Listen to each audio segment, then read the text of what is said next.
Halo guys, pada video kali ini saya akan menunjukkan proses pembongkaran bahan-bahan propaganda yaitu berupa putih rubber pada Mercedes-Benz GLA 200. Nah, ini adalah sebelum kita copot ya. Ini adalah bahan putih rubber.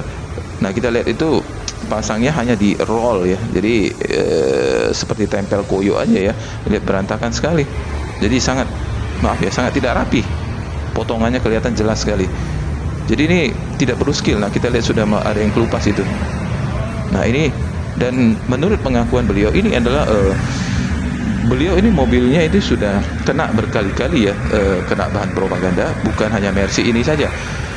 Dari tidak mengerti sampai sekarang beliau benar-benar paham tentang peredam mobil. Nah, jadi beliau ini pasang peredam saat Mercy ini adalah mobil yang ketiga yang pasang di Car Noise. Nah, nanti berikutnya kita akan rilis, kita akan publikasi lagi Genix terbaru beliau yang akan masuk. Sampai pada video ini dipublikasi, Genixnya belum datang. Nanti kita akan publikasi. Nah, ini kita lakukan pencopotan atau pembersihan pada bahan-bahan bukti rubber ini. Nah, kita lepas sampai dia benar-benar bersih ya. Dan menurut pengakuan beliau, beliau pasang di Sparkport 4 roda saja itu menghabiskan dana sekitar 8 juta. Luar biasa ya. Jadi bahan propaganda ini masih dijual lebih mahal daripada peredam mobil yang asli. Nah, karena beliau sudah mengerti peredam mobil yang asli bukan seperti ini. Jadi 8 juta itu ya mau nggak mau harus kita buang, karena memang ini bukan peredam. Untuk apa kita pertahankan? Nah, jadi makanya untuk disarankan bagi pemilik mobil yang mau pasang peredam mobil, pahami dulu arti peredam mobil yang sebenarnya. Kalau tidak paham, silakan mampir ke Car Noise dulu, maka itu semua akan paham dan akan dijelaskan sampai detail. Jadi peredam mobil yang asli itu, pasang peredam mobil yang asli tidak semudah yang dibayangkan. Tidak ada istilah plug and play dalam pemasangan peredam mobil. Jadi sudah sering kita sebutkan tidak ada istilah plug and play. Jadi peredam mobil yang asli itu harus dipanaskan seperti ini sampai dia matang. Supaya apa? Supaya dia peredamnya itu keras nantinya, sehingga bisa menahan vibrasi dan friksi mobil secara maksimal. Sama seperti pasang peredam mobil di pabrik otomotif, itu juga dipanaskan dengan cara apa? Dengan cara di oven ya. Jadi bahan propaganda ini tidak bisa keras.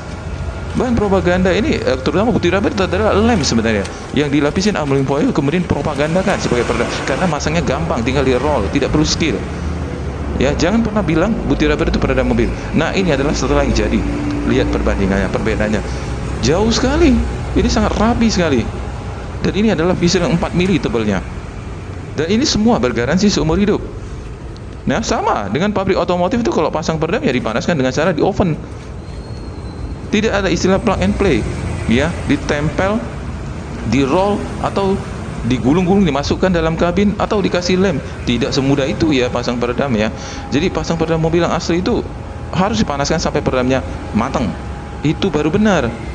Makanya, jadi untuk mengerti silakan datanglah, kunjungilah workshop Car Noise sebelum kita melangkah lebih jauh. Pasang atau tidak pasang itu urusan belakangan. Yang penting paham, kenalin dulu, lihat fisik barangnya terlebih dahulu.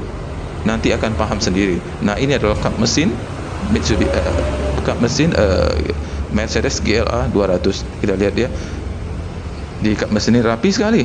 Dan ini semua bergaransi seumur hidup, mengikuti plat, kontur plat secara sempurna. Bukan seperti tempel koyo masangnya. Nah, inilah yang mau kita sampaikan. Terima kasih.